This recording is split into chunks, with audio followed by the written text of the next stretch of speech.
Guess we can get started. I'm doing something right now that I tell my students not to do, which is I've come in sick. But I had a neat bill. So don't tell anybody. I first became familiar with W.D. Erhart's poetry when, I don't know exactly how it happened, but I ordered from Northwoods Press The Awkward Silence. And I've had a copy of this book now for over 30 years, so I finally got him over here to get him to sign that thing. It was worth it.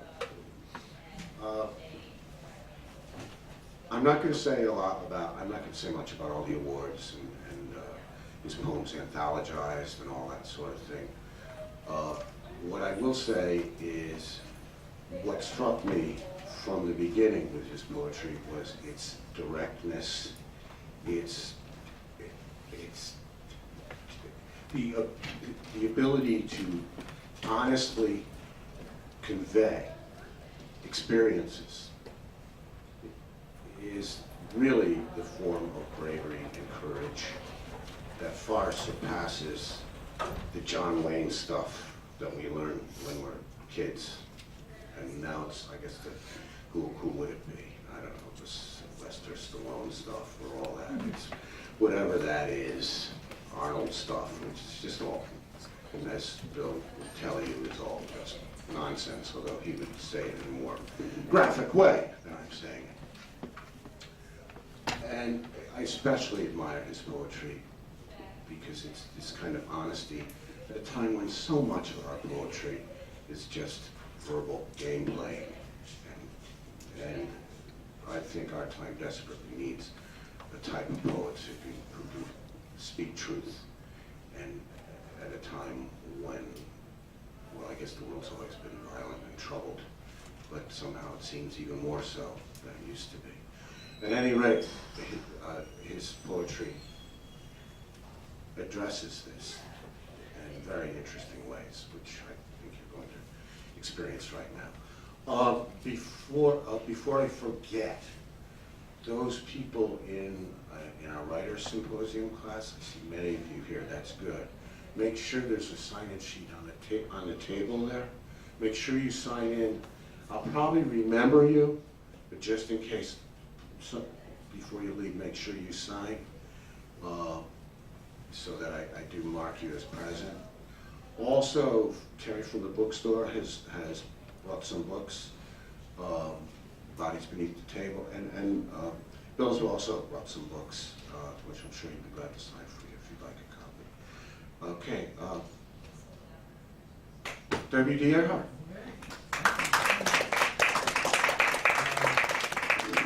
Thank you. It's very nice to be here. I also teach high school, and I'm going to do something that I do as a high school teacher.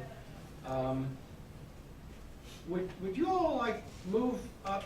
I did take a shower yesterday, and I don't understand why you want to sit all the way back there and make me strain my voice and stuff like that. I'd be very grateful if you could fill in seats up front. That'd be great.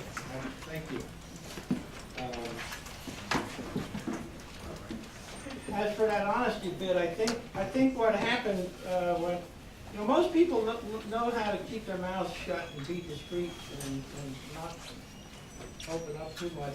I think I was bending over tying my shoes when God was handing out that gene, because it seemed to have missed me entirely. It's delightful to be here. I have never been in the Adirondacks before. I had no idea how far north it is. I met a couple of polar bears. This is called Just for Laughs. When I was 10, I thought that I would live forever. I could kill whatever I pleased. I was all that mattered. How else can one explain the firecrackers stuffed down throats of frogs and lit hop, hop, boom? A lot of laughs. Once we found a plump snake sunning itself beside the creek. Sluggish in the early morning chill, it only raised its head and turned two diamond black eyes to see 4 small boys with sticks. He didn't understand until we started beating on its flanks that we were dangerous and it was trapped. Our sticks were too light and we too timid to inflict anything but fury. So we started throwing stones. Small gashes ripped that snake's fat, thrashing sides until it finally tired, though it couldn't run and wouldn't die. It only lay there heaving as the stones fell faster, till a miracle of birth, began so strangely even we were brought up short and stood there for a moment dumbly watching. Out of those gashes crawled a dozen baby water snakes, a dozen more, small wriggling slivers of their mother's flesh. Some were bleeding, some had broken backs and dragged limp tails sideways through the dust. Premature, even the ones uninjured that we carried home and put in jars, all died. But it didn't matter. We had frogs and painted turtles, salamanders and a praying mantis. Years later, I volunteered for war, still oblivious to what I'd done, or what I was about to do, or why.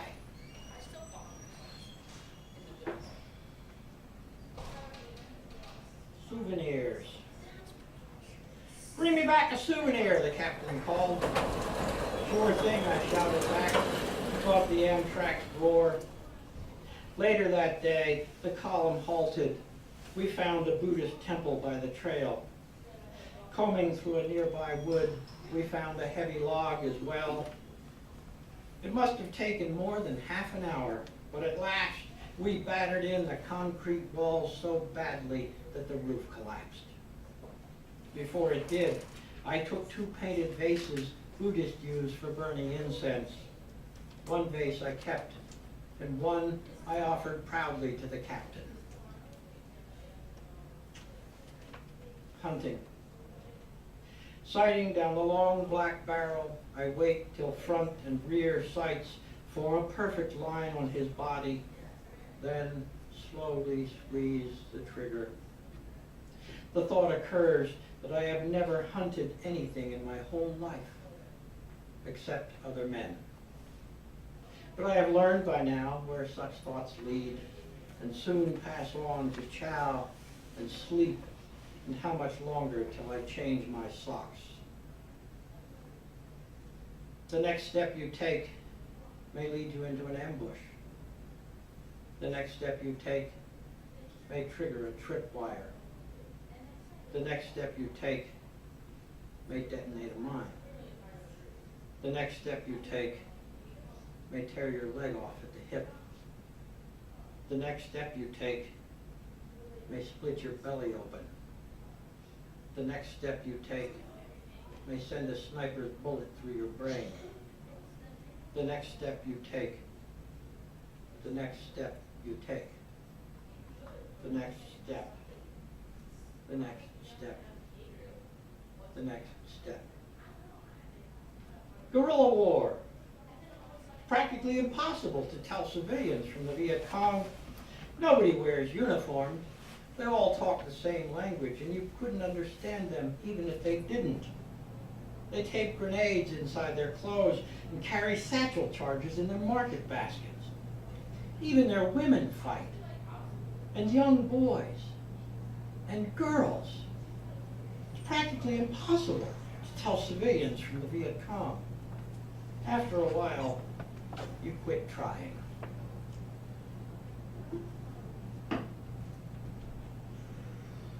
Time on target. The title of this poem comes from a type of saturation artillery fire. We used to get intelligence reports from the Vietnamese district offices. Every night, I'd make a list of targets for artillery to hit. It used to give me quite a kick to know that I, a corporal, could command an entire battery to fire anywhere I said. One day, while on patrol, we passed the ruins of a house. Beside it sat a woman with her left hand torn away. Beside her lay a child, dead. When I got back to base, I told the fellas in the command bunker, it gave us all a lift to know all those shells we fired every night were hitting something.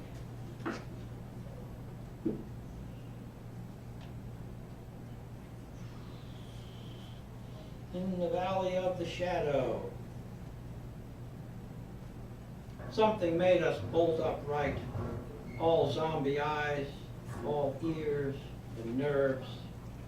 Something out there in the dark came breathing, stalking, waiting. Our fathers, who bequeathed to us this rotten patch of earth. Satan, God, the government, no matter, it was there and deadly. All night we hunched in what we wore like turtles, like the frightened kids we were and were not anymore, silent, lost, half crazed, and deadly. Wanting women, girlfriends, mothers to protect us, to descend in fire on angels' wings, torch the darkness, pluck us from this sad mistake. No one came. Something stayed there just beyond our range of vision, just a shadow on our hearts, and no one willing to admit we'd rape our mothers, shoot our fathers, overthrow the government and swear our innocence to God or Satan for a single drop of sun. Something left us slack-jawed, staring at our own reflections in the dark, what we were, what we are, and will be. Bent, we drag it with us like a cross. I got a few that aren't so depressing. 206. Beautiful wreckage. Ah, this sounds more hopeful. Beautiful. What if I didn't shoot the old lady running away from our patrol? Or the old man in the back of the head? Or the boy in the marketplace? Or what if the boy, but he didn't have a grenade? And the woman in Way didn't lie in the rain in a mortar pit with 7 Marines just for food? Gaffney didn't get hit in the D. Ames didn't die in the river. Ski didn't die in a medevac chopper between Con Thien and Da Nang. In Vietnamese, Con Thien means place of angels. What if it really was? Instead of the place of rotting sandbags, incoming heavy artillery, rats, and mud. What if the angels were Ames and Ski? Were the lady, the man, and the boy? And they lifted Gaffney out of the knee and out of the mud and healed his shattered knee. What if none of it happened the way I said? Would it all be a lie? Would the wreckage be suddenly beautiful? Would the dead rise up and walk?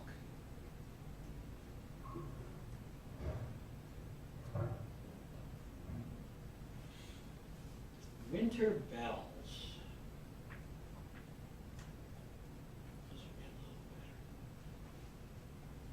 Winter bells. In the dark breath of February, how your voice lightly rises over clouds. Cold rain, the first flat gray of early dawn, lifting me into another day. Small miracle, such magic.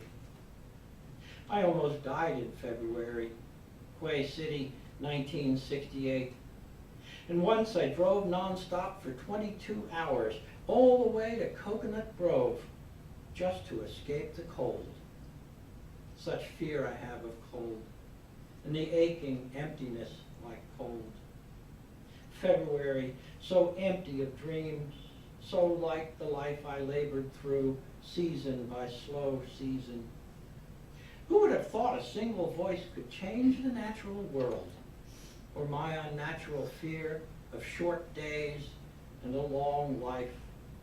Woman with voice like a carillon, peeling the cold from my bones.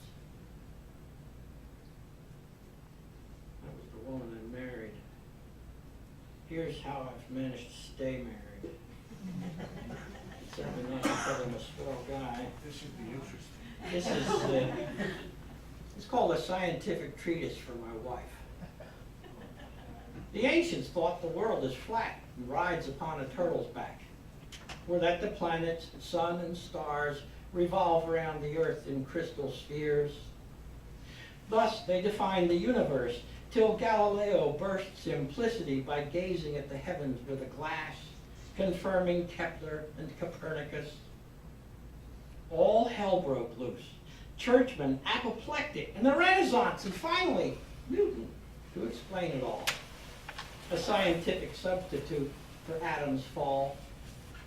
Not exactly simple, but it worked till Einstein stumbled on some quirks in Newton's logic. Inexplicable, at last evolved incomprehensible. Not good enough, said Stephen Hawking, who proceeded to apply his daunting intellect to postulating ways black holes disfigure time and space.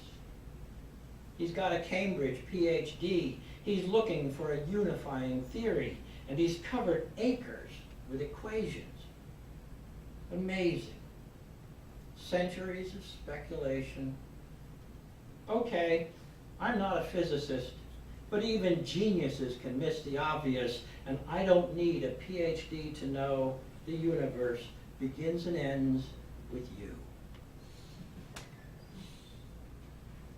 Seriously, you can't stay mad at a guy who writes stuff like that for you. It's just not possible. This is one for my daughter. Most of my poetry is open form, free verse. Every now and then I actually write something that rhymes, and I can't help getting the feeling, wow, a real poem. This is called A Small Romance. Suddenly, to your surprise, I plucked 2 sapphires from your eyes and held them to the fading light like 2 blue burning stars. Night was hard upon us, and the snow fell in sheets beyond the window.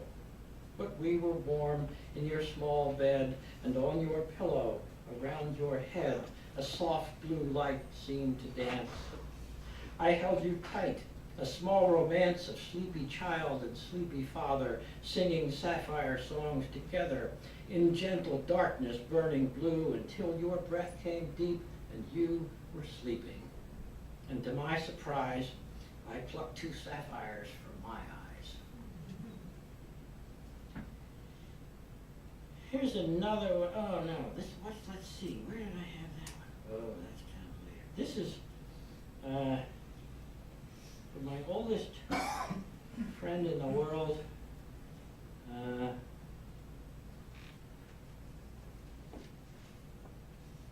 We were sitting in a hot tub in Fort Lauderdale. It was in his backyard. He was married, he had a house, he had 2 cars, he had a business, swimming pool and a hot tub, and I at the time was living on a sofa in Coconut Grove with some friends of mine, and had no job and no future and no prospects of any kind.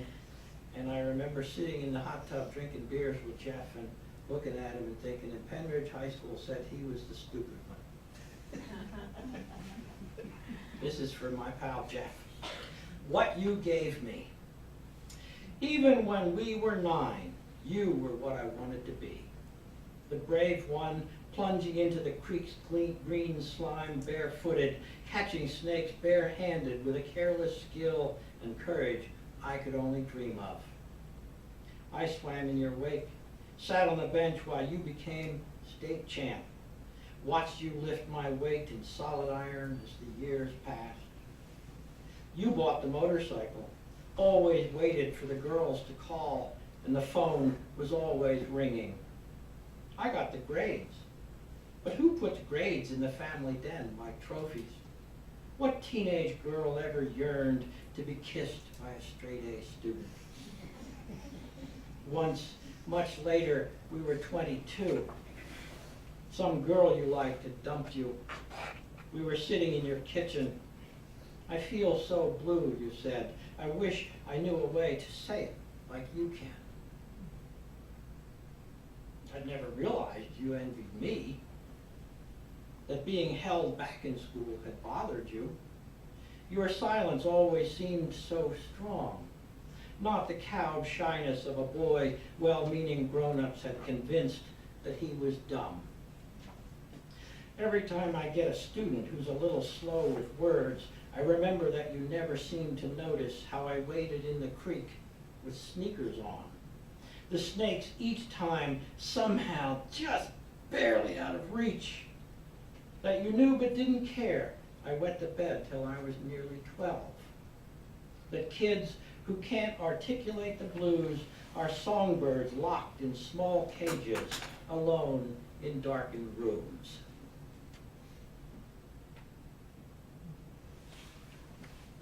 The Poet is Athlete. The cover looks different, but it's that book I have over there. But you should, if you're only going to buy one, buy theirs, because they went to the trouble of ordering them from their bookstore. The Poet is Athlete, for another friend of mine. One look at him induces adjectives. Gargantuan, brobdingnagian, humongous. What manatees might look like if they put on clothes. Somewhere under all that vast expanse like open ocean must be something solid. But no imagination could be vast enough to conjure even flaccid muscles, bones like coral atolls in that briny rolling sea. Against the tide of gravity, he struggles to the podium like someone swimming, takes a drink of water, and begins. A poem about the powerful intoxication of his first car. A poem about the expectation of a first teenage love. A poem about a son he doesn't have. Surely he must know what we are thinking. Surely he must swim through every day against a tide of gravity and ridicule. But in a sure voice, steady as the tides, he draws us to the heart of what we share. Not one word about his own affliction. Consider poetry. How good poems offer us the world with eyes renewed. Now see the swimmer I am watching, all discipline, all muscle, lean and hard. A wonderful poet named Lou McKee, whose heart finally gave out on him about 3 years ago. I'm amazed he lasted as long as he did. Okay, my daughter figures into this one as well. Not some cheerily. It's called Song for Leela, Bobby, and Me. Leela is my daughter when she was a very little toddler. Bobby is a man named Robert Ross. He is the you in the poem. He's the person I'm talking to. Song for Leela, Bobby, and Me. The day you flew to Tam Key, I was green with envy. Not that lifeless, washed-out green of sun-bleached, dusty jungle utes. I was rice shoot green, teenage green. This wasn't going to be just one more chicken shit guerrilla fight. Farmers, women, booby traps, and snipers, dead Marines, and not a Viet Cong in sight. This was hardcore NVA. A regiment at least. But someone had to stay behind, man the bunker, plot artillery. I have friends who wonder why I can't just let the past lie where it lies, why I'm still so angry. As if there's something wrong with me, as if the life you might have lived were just a fiction, just a dream.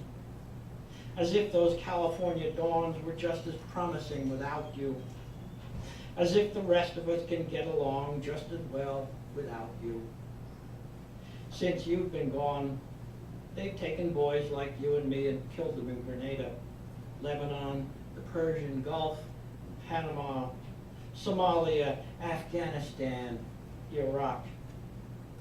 And yet I'm told I'm living in the past. Maybe that's the trouble. We're a nation with no sense of history. No sense at all. I still have that photo of you standing by the bunker door, smiling shyly, rifle, helmet, cigarette, green uniform, you hadn't been there long enough to fade. Somewhere in an album I don't have to look at anymore. I already know. You just keep getting younger. In the middle of this poem, my daughter woke up crying. I lay down beside her, softly singing. Soon she drifted back to sleep. But I kept singing anyway. I wanted you to hear.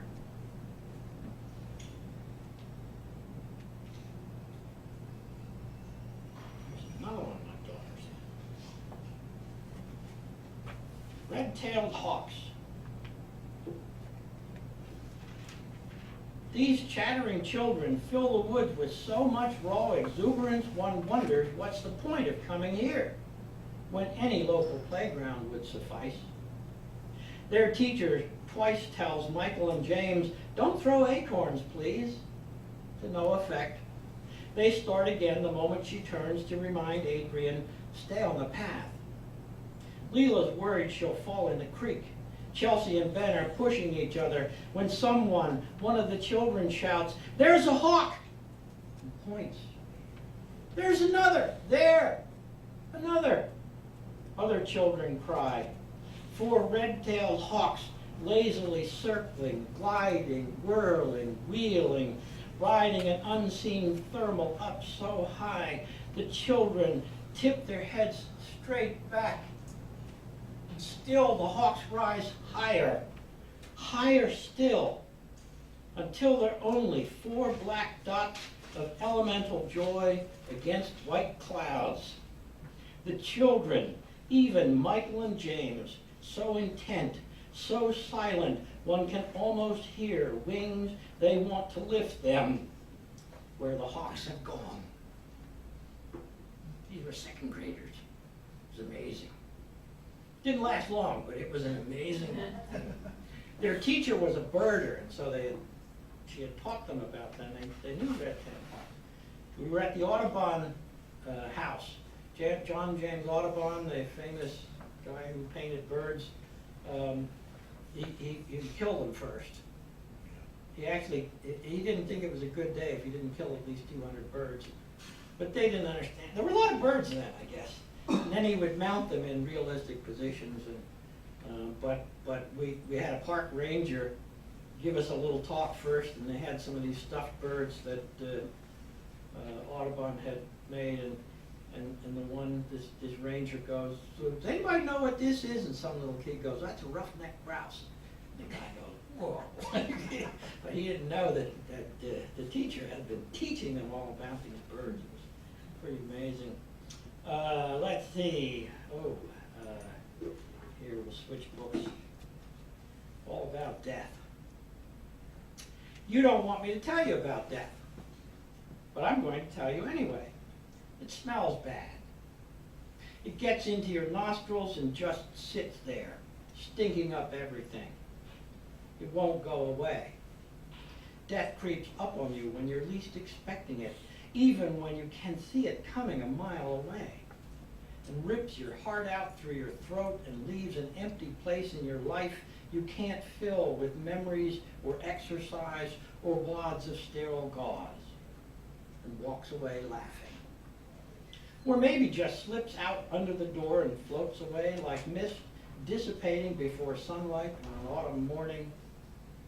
Death minds its own business, and everyone else's too. Death does a little jig, then lobs a grenade into your kitchen, but it's only a dud. What a joker, you think, just before it explodes. Death feels sorry for nothing and no one. Death feels nothing at all. Death drives an SUV with a husband and 2 kids in Scarsdale, loses control, crosses the median, plows head-on into everyone sooner or later, takes out a mortgage and then skips town without paying a penny back. Death takes a holiday, but not today, not tomorrow either. Maybe next week, but don't bank on it. My mother-in-law died 25 years ago, but my wife still cries out in her sleep for her mommy. Sometimes my wife isn't even asleep. golfing with my father. Stuart and I were talking about my dislike of golf. Even though I go to one golf match. My school has a golf team, and they play at a golf course. It's about 8 miles from school.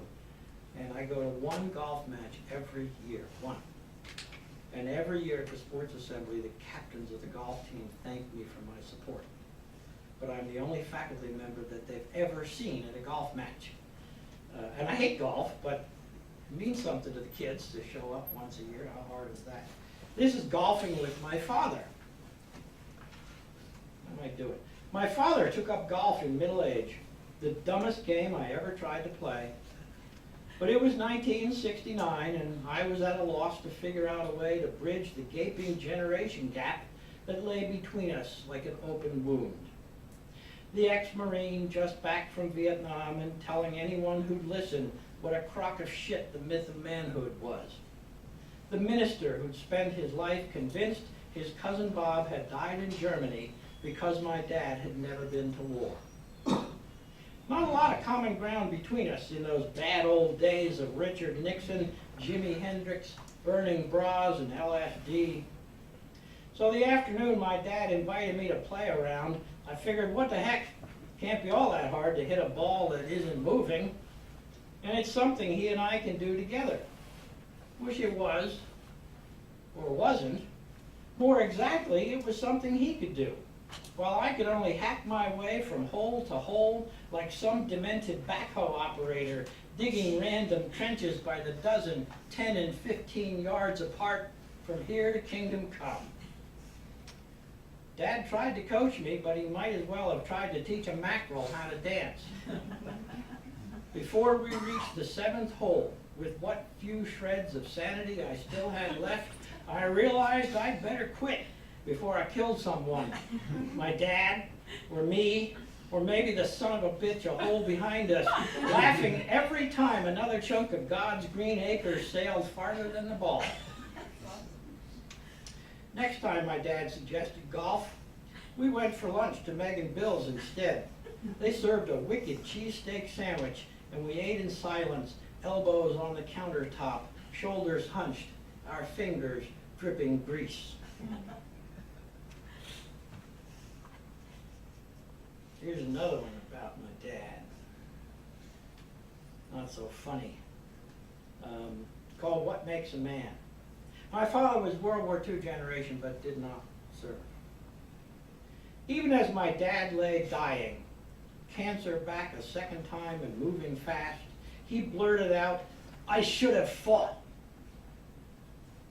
Apropos of nothing. Out of nowhere. But the secret reservoir of memory and shame he'd carried all his life. The weight of it I never fully understood until that moment. World War II, he meant. The two of us alone, a man who'd missed the great adventure of his generation, Ike's great crusade, the crucible for all those other men around him all his life, the test they'd passed, the club he couldn't join. His son, the ex-Marine, the one who'd come back home from Vietnam insisting it was all just bullshit. Just a lethal scam that only proves how gullible each generation's cannon fodder is.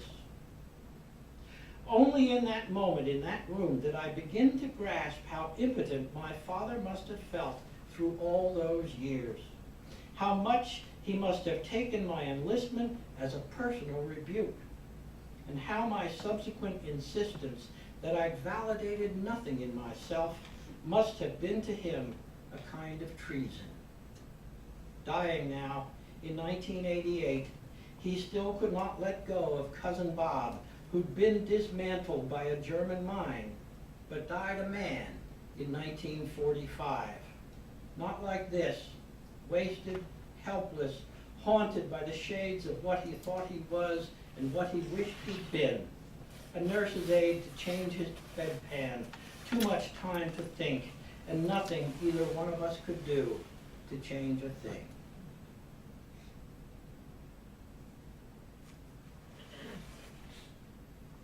bodies beneath the table. That's the final poem of this.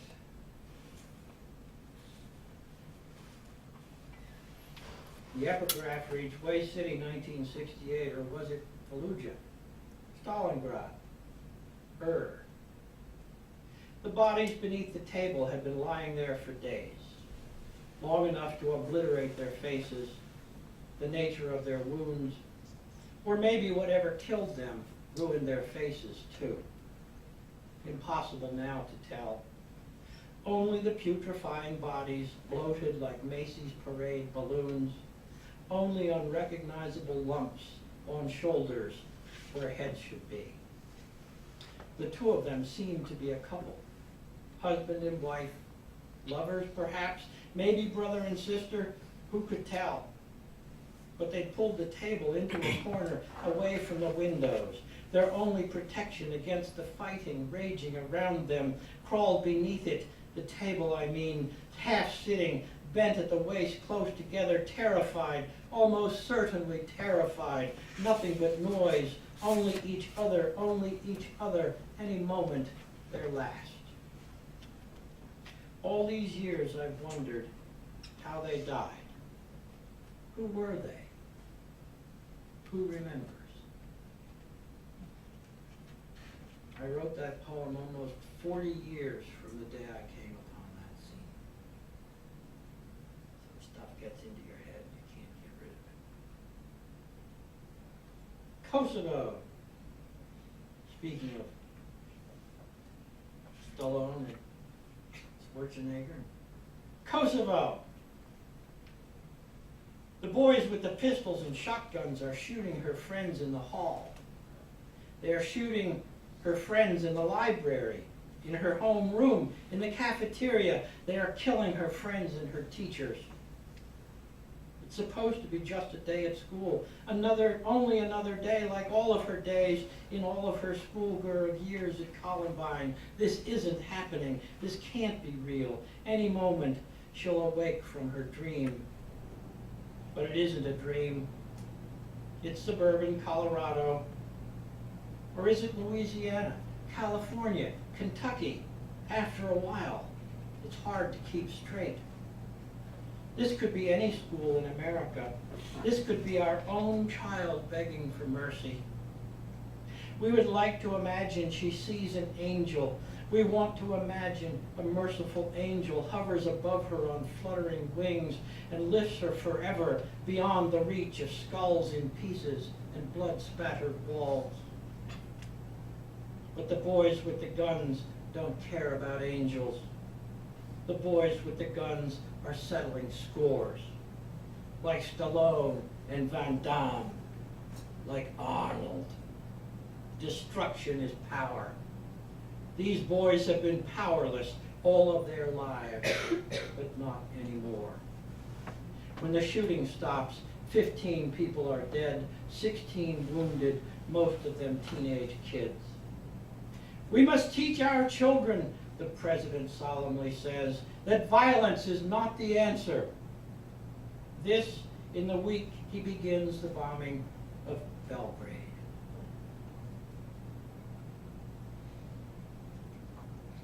All right, just a few more. I don't have any. I have a few funny ones. Let's see. Oh, more depressing stuff. I actually have fun. A lot of fun. Here, listen. I gotta read one fun. Here, this is life in the neighborhood. The cop on the corner stood there and watched while a pink rhinoceros trampled the tulips in Mrs. Palmer's yard. Yo, I hollered, why don't you put a stop to that? What do you want me to do? The cop replied. Cuff him and run him in? Oh, swell, I thought. If you want to get something done around here, you've got to do it yourself. So I went to the kitchen and grabbed a bucket of cottage cheese, walked across the street and held it out to the rhino. I read in a book that rhinos are suckers for cottage cheese. And it worked. He forgot all about the tulips and dug right in. So I grabbed his horn and flipped him over my shoulder, rolled him onto his back, and tickled the underside of his chin till he finally fell asleep. My hero, Mrs. Palmer sighed. The cop just shook his head.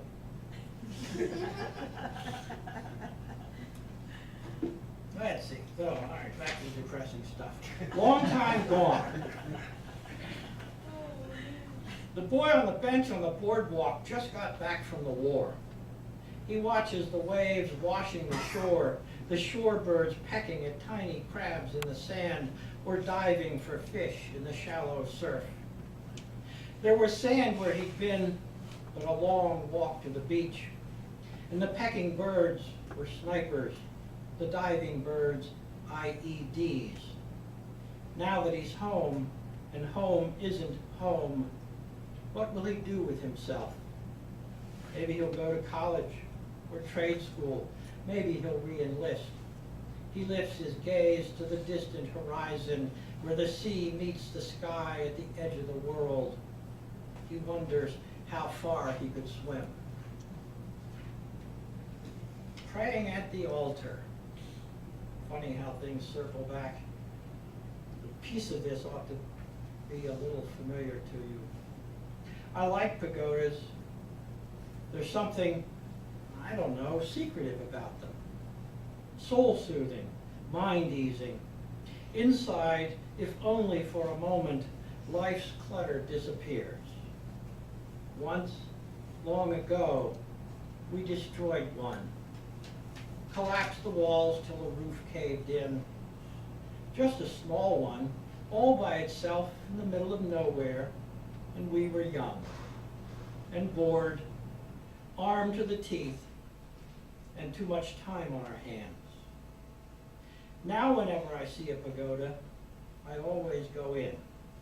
I'm not a religious man, but I light 3 joss sticks, bow 3 times to the Buddha, pray for my wife and daughter. I place the burning sticks in the vase before the altar. In Vung Tao, I was praying at the temple of the sleeping Buddha when an old monk appeared. He struck a large bronze bell with a wooden mallet. He was waking up the spirits to receive my prayers. And I'll finish with this one. How history gets written. Say I discover a cure for cancer. Say that it's cheap and never fails. Say I restore the Arctic ice pack. Say I preserve the Amazon. Say I eliminate fossil fuels and turn the babble of politicians into an endless supply of energy, non-polluting and free to all. Maybe I guarantee every child parents and schools and shelter and love. Maybe I make mean people suck on their thumbs. Maybe I save the whales. What if I build a gun that doesn't shoot, a bomb that doesn't explode, a bright pink tank? What if I find clean water for those in need? What if I put an end to poverty? Say that I learn the secret of harmony, teach the nations to live in peace. Say I can tell you how many angels dance on the head of a pin. What if I line up the stars like pearls and drape them across the Himalayas? What would you think? What would you do? What would you write in your history books? Thank you all for listening. I can read a lot longer than any of you want to stay here because I've been doing this for 50 years. But I guess we ought to stop somewhere because you all have lives to live. But I don't know, what do we do now? Are you going to answer questions? Sure. I'm sure they have some. I'll be happy. Yes? Do you believe in the butterfly effect? And if you do, would you write a poem about it? I don't really quite. I think the butterfly effect is if you do one little thing, everything else changes. Chaos theory? Something like that. Chaos theory? Right? Is that what you mean? Butterfly effect, yeah, basically, yeah. I don't know. I honestly don't know. I've never thought much about it. It's an amazing theory, you should look it up. Probably is. There's a remarkable number of things I don't know much about. But honestly, I'm not trying to be flip, I don't know about it. I thought there was, wasn't that the Donnie Darko movie where the airplane engine falls off and hits the house? No? Oh well. Anybody else got a question? Come on, yeah, something. Look, I can tell you, I should read my poem about my wife's underwear. I can embarrass you, but you can't embarrass me. So I know invariably, once we say I'm done, somebody's going to come up to me and say, I wanted to ask you, and I'm going to say, tough luck, I'm off duty now. So, anybody got a question you'd like to ask? When you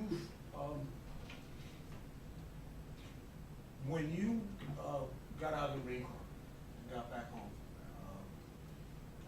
you started college around that time? Well, I actually, when I left Vietnam, I left in March of '68, but I had signed a 3-year contract. I did not actually get out of the Marine Corps until June of '69, 15 months later, and I started college in September of '69. When did you start writing poetry? Well, I started writing when I was 15. The first time I remember writing a poem was my parents were giving me bullshit about something, which they're always doing when you're 15. And I went up to my bedroom and I remember writing a poem about, talk about mixed metaphors. I was going to run away to a South Sea desert island and live like Elsie the Contented Cow. And I can even see it on the page. I was so pleased I typed it up. It was 3 stanzas of short lines. Luckily it did not survive. But that's the first time I actually wrote something that a teacher didn't make me write. And I wrote very steadily through my last 2 years of high school. So did a lot of my friends. I actually carry around photocopies of my high school 1966 Ramblings, Penn Ridge Senior High School. I keep this stuff because it's really bad. And especially when I'm dealing with students, you know, when I come in and I read this stuff, I've been practicing for like 45 years, 50 years, and you know, it's not fair, because that's not where I started. This is where I started. Oh, this is, well, I can't even read this stuff to myself without getting embarrassed. It's not very good. And there's lots of other, you know, Linda Titus and Karen Kern and Eric Royer and Roger Kuhn, and they were all writing in high school. And none of them are writing today. They stopped writing, I don't know, when they got out of high school, probably. I don't know why I persisted. The Vietnam War certainly did not make me a writer. Bruce Weigel says it did. Bruce is insistent that he never would have written had it not been his encounter with the war. That's not true of me. As a high school kid, I realized we used to read these dead poets. They were dead white poets. Back then, that's all you read was dead white poets, except for maybe Emily Dickinson and Elizabeth Barrett Browning. But they were pretty good. And there they were dead, only they weren't dead. There they were on the printed page. They had cheated the Reaper. And as a teenager, I thought that was pretty cool. I also was not like the star of the football team or anything. But if I slipped a poem into Linda Titus's locker in the morning and then asked her to go to the movies with me on the weekend that night at lunch, or that day at lunch, my odds of getting a yes were much better. So I just got to writing poetry.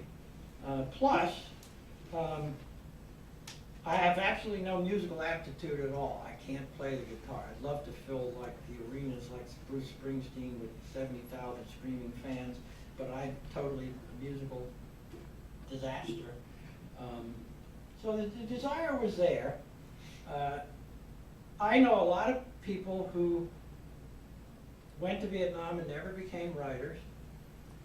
I know a lot of writers who never went to Vietnam.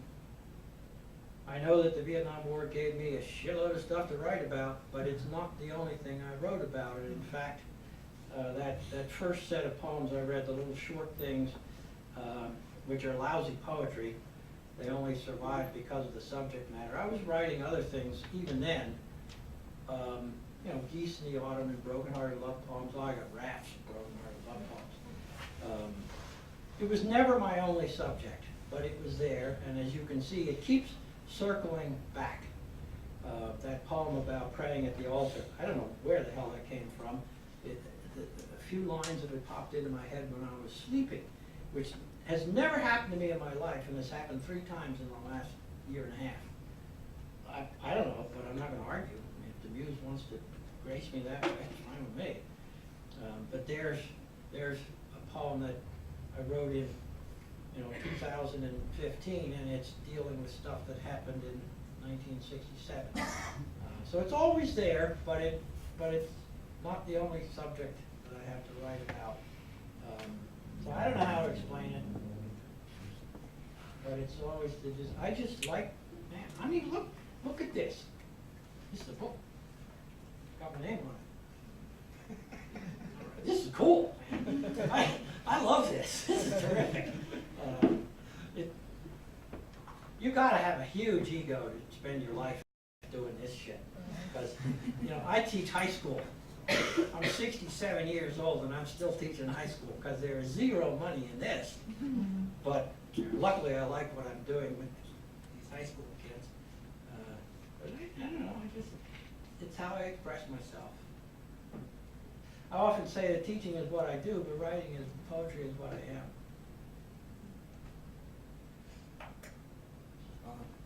Here's one. Do you find writing poetry therapeutic after everything they went through when you were overseas? God, I hate that term. Poetry is therapy. Oh, do you have terminal cancer? Write poetry.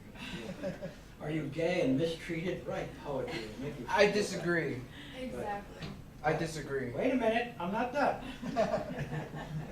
But I actually have to admit, especially when in the first few years after I was back from Vietnam, my writing was therapeutic. It is actually how, there's no way I should have ended up in prison or dead by suicide or drunk driving or overdose.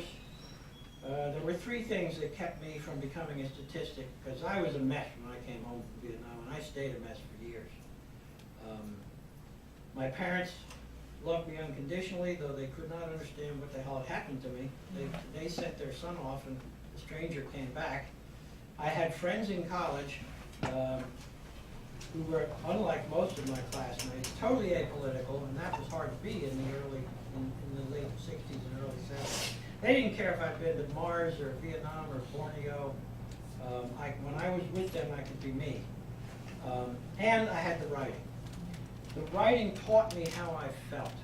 I didn't know. I came home an absolute bundle of raw nerves, pain, nothing but pain. I remember in college, soon after I got there, and I went to a very political campus, very left-leaning. The day I walked onto campus, there was a Viet Cong flag flying from the main administration building, from the window of a girl's dorm room.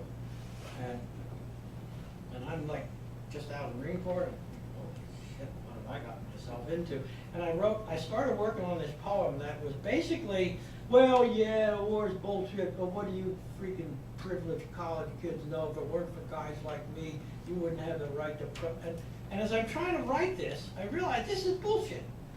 This is the crap that I'd been told. I wasn't fighting for American freedoms in Vietnam. I wasn't fighting to save, your right to speak freely and go to church of your choice. I was a freaking redcoat. I was there to make sure the Vietnamese didn't get their independence. And I remember crumbling several sheets of paper, crumbling up and throwing them away. This is not what I think. So the writing actually taught me how I felt and what I felt and why I felt it. We think of writing as a mechanical process. You take what's in your head and put it on paper. But in fact, what's in your head is a bowl of alphabet soup. And you all remember when you were a kid, you'd dip your spoon into the soup, you B-I-L-L, Bill. Well, that's what you're doing when you write. You've got to make sense of all that stuff that's floating around up there. And that is what, especially early on, that's a long-winded answer. I don't talk to reporters because they'll take out one little phrase of what I said and put it in the article and make me look like a jackass. But yeah, the answer is yes, it is therapeutic. It was therapeutic. It's one of the things I think that kept me on the planet. I remember years later when the first Gulf War began in 1990, 91, I wasn't surprised that the government did what they did because that's what governments do. I was very surprised and dismayed that the American people were so ready to shovel off another generation to a war 15 years after the Vietnam War disaster had finally ended. And I was absolutely unfit to be with. I was just livid with. I couldn't think, I couldn't eat, I couldn't do anything. And this went on for about a month after they started bombing Iraq. And then one day, I just picked up a pen and I started writing furiously.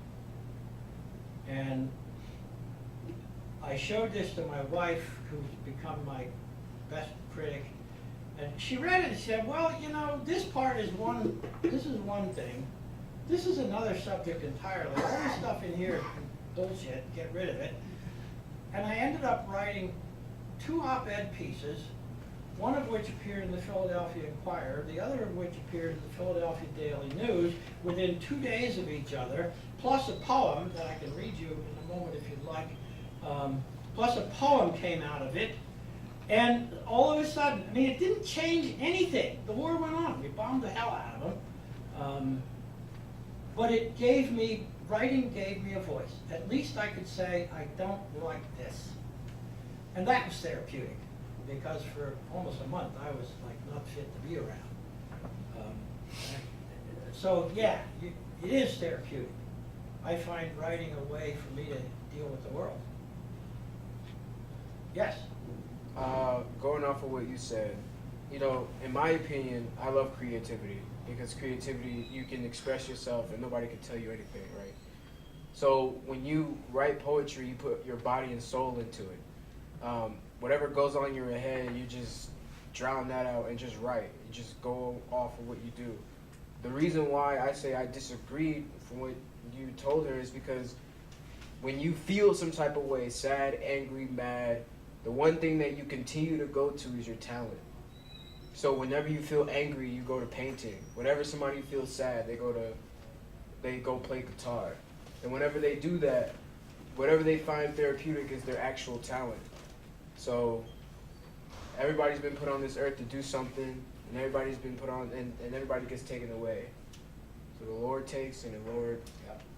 So I personally think that poetry is your talent, and I really think that what you went through really helped that into the finished product. Even though it was torturous, I'm pretty sure it was. Everybody goes through storms for a better cause. Well, and that's, you understand what I'm saying? You don't have to, every one of you has had experiences every bit as difficult as anything I've ever dealt with. You know, it's not a competition. Life can be damn hard. And you know, sometimes there's that old expression, what doesn't kill you makes you stronger. Sometimes what doesn't kill you leaves you maimed, crippled, distorted for life. But most of us manage to find ways to get ahead, to keep going in spite of whatever burdens we're carrying. And yeah, I mean, I love to back into that answer because my first response, I've been asked this a zillion times now, so I kind of got it down to it's a little stick I do. But I hate having my poetry called therapy because I work at it really hard. But it is therapy. It just is.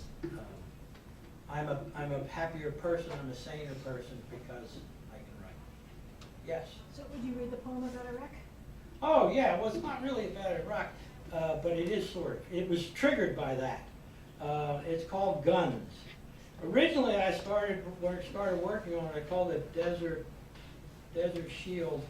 And then when Bush sent another 200,000 troops, it was clear he was going to have a war no matter what. I changed the title to Desert Storm. And then when it turned out that that war at least wasn't much of a war for the Americans, we killed more of our own people than the Iraqis killed of us. All of the British killed in that war were killed by Americans, not by Iraqis. They call it friendly fire. I'd like to know what the unfriendly stuff does to you. But anyway, so I changed the title to Guns. And that way I can haul it out for any war, and there seems to be no shortage of them. Guns. Again, we pass that field green artillery piece squatting by the Legion post on Chelton Avenue, its ugly little pointed snout ranged against my daughter's school. Did you ever use a gun like that? My daughter asks, and I say, no, but others did. I used a smaller gun, a rifle. She knows I've been to war. That's dumb, she says. And I say yes, and nod because it was, and nod again because she doesn't know. How do you tell a 4-year-old what steel can do to flesh? How vivid do you dare to get?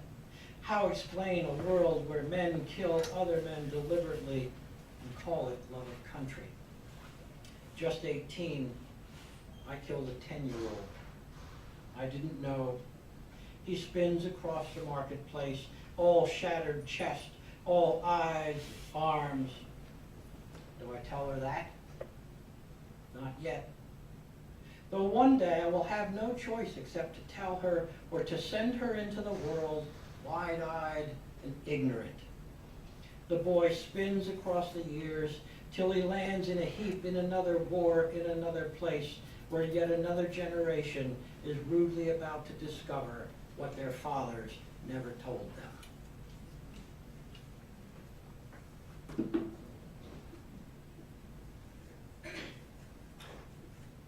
No, you go ahead. No, it's a little off topic. We didn't get a chance to talk about the Outer Banks.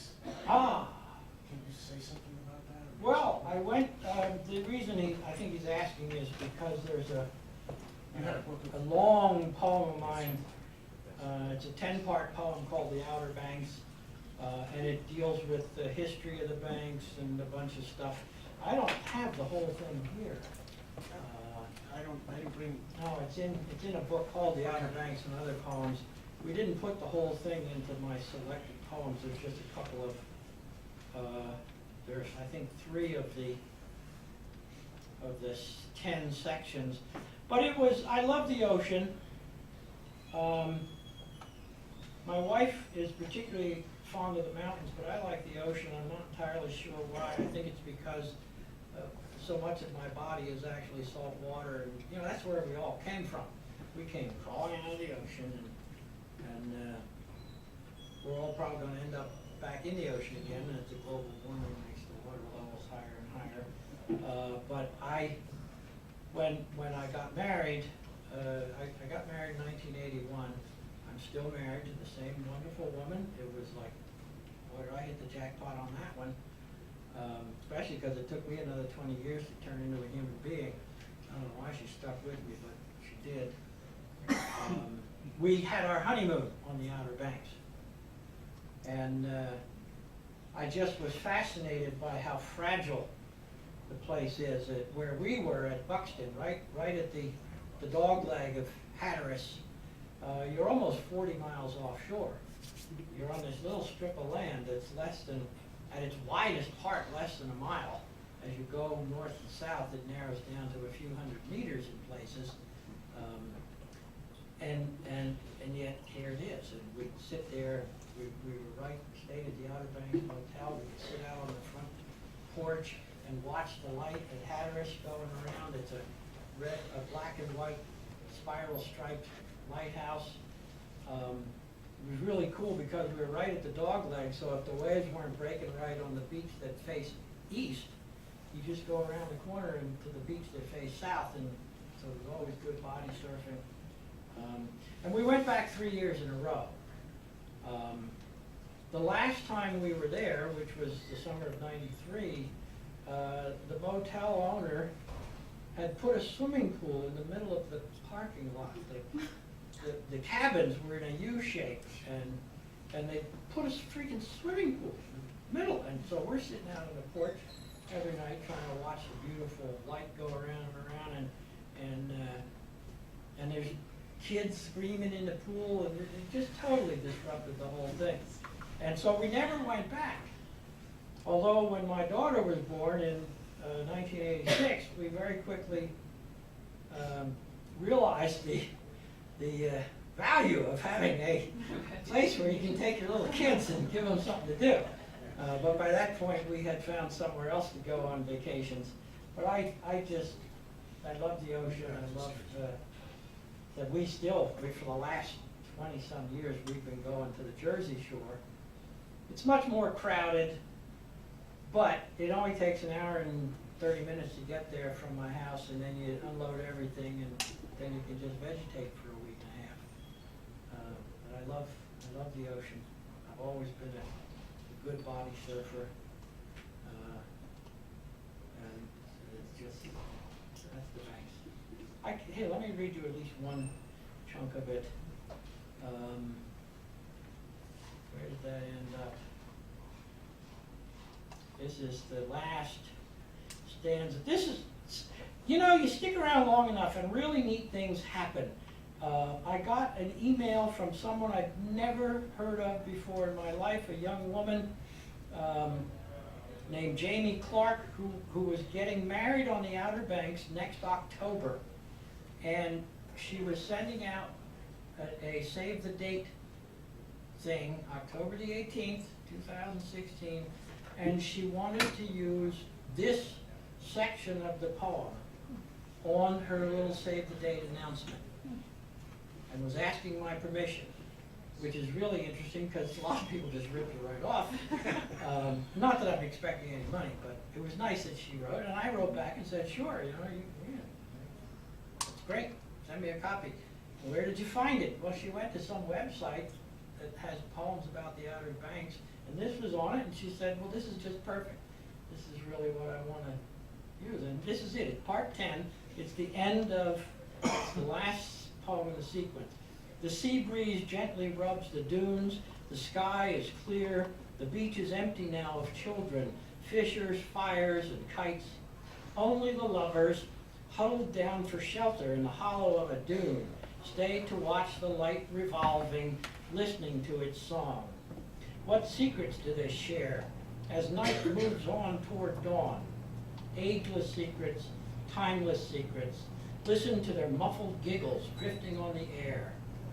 This is how it always is, because all lovers think themselves immortal. How else could we go on? Cape Hatteras light cast silver light on rooftops, dune tops, sand and surf, skittering over waves and out to sea, returning, gone again, and back and gone. So that's going all out to all of Jamie and Jeff's wedding guests, reminding them of to save October the 18th, 2016. That's like totally cool. How are we doing? 12? Oh, it's actually 1:47. I think it's probably. I think we answered that question. Can you take care of that and we'll close it Sure. out? Probably treacherous surgery. After reading the first poem in Eyes Beneath the Table, my biggest question is, are you now anti-military and anti-gun? For one thing, I have a feeling people up here like guns. So I have to be. No. For me personally, the only time I've ever had a firearm is when I was in the Marines. Every time I got around firearms, somebody ended up getting killed, and I decided I don't want guns in my life. Anti-military, not entirely. I feel sorry. I think most people in the military, I think that powerful people take advantage of the idealism and patriotism and decency of young Americans who believe the bullshit they're fed. That's what I think. But I'm not anti-military. I mean, you know, if the Chinese show up in Atlantic City and try to take our casinos, I'll be the first one on the beach to fight them off. But I can't see going halfway around the world to screw with people like, how have we done in the Middle East so far? I mean, we've had American military there since 1990. How's things going? So we're gonna send more military there to deal with ISIS? Good luck. I mean, maybe it'll work this time, but I don't think so. Certainly hasn't worked so far. People don't like foreigners in their country with guns fucking over, pardon my French. Don't get that off the tape. So, We'll edit it later. I don't care what they're gonna do. They're never gonna see me again.